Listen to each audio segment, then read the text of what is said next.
जय हिंद मित्रांनो. पुण्यातील स्वारगेटमध्ये शिवसाई बसमध्ये झालेली रेप केसची घटना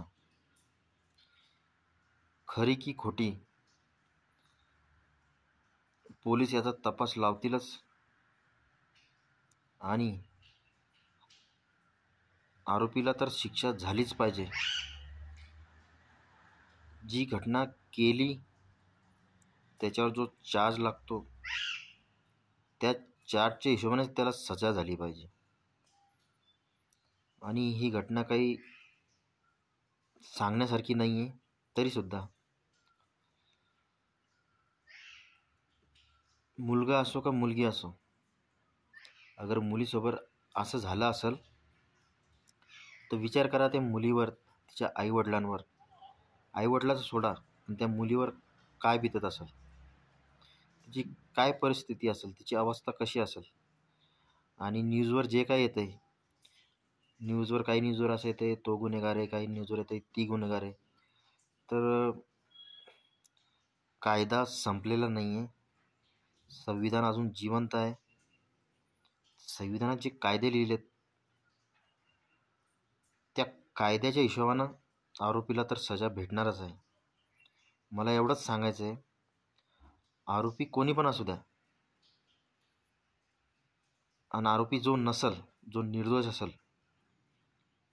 मग ती मुलगी असेल, कोणाच्या लेकीबाळीला बदनाम करू नका. न्यूजवर येते ना की तिनं काही तिची काही तिची सहमती होती बा जसं म्हणून. हे जे काही मी बोलतोय हे न्यूजवर आहे, मी माझ्या मनानं काही बोलत नाही आहे. तर असं नाही घडलं पाहिजे, कारण की मग तिच्या मनात होतं ना, टेन्शन येतं ना व्यक्तीला, की आपण चुकी न करताना आपल्यावर जर कोणी आरोप लावत असेल तर एखाद्याचं ॲक्सेप्ट करायची क्षमता कमी असते, त्याचं माइंड तेवढं काम करत नाही. मग तो व्यक्ती काही पण करू शकतो. गरीब व्यक्ती काय करणार हो. तर सत्य परिस्थिती पोलिसांनी लवकरात लवकर समोर आणावं आणि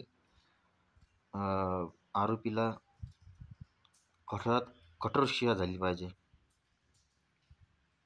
हे असं माझं म्हणणं आहे. तर व्हिडिओ पूर्ण बघा.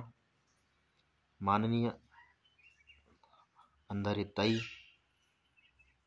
मला कुठल्या पक्षाचं घेणं नाही आहे, पण त्यांनी सांगितलेली माहिती योग्य आहे असं मला वाटतंय. म्हणून व्हिडिओमध्ये पूर्ण राहा आणि ताई काय बोलतात ते पूर्ण ऐकून घ्या. जय